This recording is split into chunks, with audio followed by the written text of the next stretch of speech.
السلام علیکم، story time میں خوش آمدید۔ آج ہم آپ کی خدمت میں حضرت حزقیل علیہ السلام کی کہانی لے کر حاضر ہوئے ہیں۔ حضرت حزقیل علیہ السلام اللہ تعالیٰ کے نبی ہیں۔ آپ کی کنیت ابن العجوز تھی کیونکہ آپ کی پیدائش کے وقت آپ کی والدہ کی عمر زیادہ تھی، اسی لیے آپ بڑھیا کے بیٹے کے نام سے مشہور ہو گئے، یا ایک بوڑھی عورت کے بیٹے کہلائے۔ آپ کا لقب ذوالکفل ہے کیونکہ آپ نے 70 نبیوں کی کفالت کی اور ان کو شہید ہونے سے بھی بچایا۔ حضرت ذوالکفل علیہ السلام جن کا ذکر یا جن کی کہانی پہلے بیان کی جا چکی ہے وہ علیحدہ ہیں۔ حضرت حزقیل کا محض لقب ذوالکفل ہے۔ ایک روایت کے مطابق آپ علیہ السلام نے اپنی قوم کو دعوت جہاد دی، لیکن انہوں نے بزدلی کا مظاہرہ کیا اور جہاد میں شرکت کو ناپسند کیا، تو اللہ تعالیٰ نے ان پر موت کو مسلط کر دیا۔ جب ان میں کثرت سے موتیں واقع ہونے لگیں تو انہوں نے اپنے شہر سے موت کی وجہ سے بھاگنا شروع کر دیا، اور یہ لوگ ہزاروں کی تعداد میں شہر سے باہر نکلے۔ تو حضرت حزقیل علیہ السلام نے دعا کی کہ اے اللہ، اے یعقوب علیہ السلام کے خدا اور موسیٰ علیہ السلام کے خدا، تو اپنے بندوں کی نافرمانی دیکھ رہا ہے، تو انہیں اپنی کوئی نشانی دکھا جس سے انہیں تیری قدرت کا پتہ چل جائے، بے شک وہ تیرے قبضہ قدرت سے نہیں نکل سکتے۔ تو آپ علیہ السلام کی اس دعا کے بعد اللہ تعالیٰ نے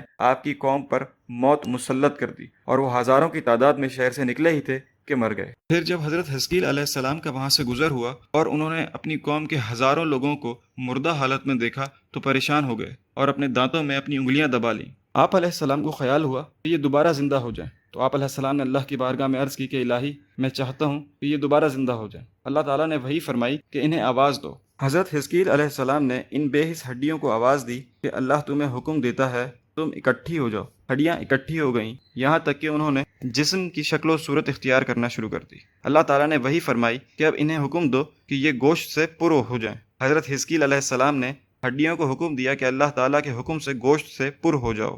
پھر یہ ہڈیاں گوشت اور خون سے پر ہو گئیں اور ان کے جسموں پر وہی لباس آ گئے جس میں وہ مرے تھے۔ پھر اللہ تعالیٰ نے حزقیل علیہ السلام کی جانب وحی فرمائی کہ انہیں حکم دو کہ کھڑے ہو جائیں۔ حضرت حزقیل علیہ السلام نے انہیں مخاطب کرتے ہوئے فرمایا کہ اللہ کے حکم سے کھڑے ہو جاؤ، چنانچہ وہ سب کھڑے ہو گئے۔ حضرت مجاہد رحمۃ اللہ علیہ کا قول ہے کہ جب وہ لوگ زندہ ہوئے تب انہوں نے یہ کلمات کہے، سبحانک اللہم و بحمدک لا الہ الا انت۔ پھر وہ اپنی قوم کہ ان لوگوں کے پاس پہنچے جو اس وبا سے محفوظ رہے اور ان کے مردہ ہونے کا یقین کر چکے۔ موت کے آثار ان لوگوں کے چہروں پر نمایاں تھے، یہاں تک کہ جس طرح موت کے وقت ان لوگوں کا رنگ زرد پڑ گیا تھا اسی طرح زرد ہی رہا، اور مرنے کی وجہ سے جو ان کے جسموں میں بدبو پیدا ہوئی تھی وہ ان کے پیدا ہونے کے بعد بھی باقی رہی، بلکہ آج تک ان کی اولاد میں بھی بدبو پائی جاتی ہے۔ حضرت محمد بن اسحاق رحمۃ اللہ علیہ فرماتے ہیں کہ ہمیں حضرت حزقیل علیہ السلام کا بنی اسرائیل میں قیام کی مدت کے متعلق علم نہیں، اور نہ ہی ان کے وصال کے متعلق کچھ علم ہوا ہے۔ اللہ تعالیٰ نے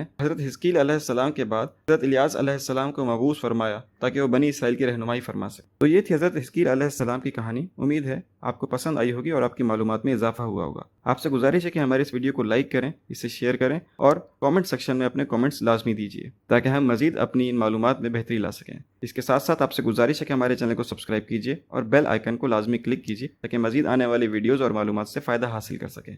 شکریہ۔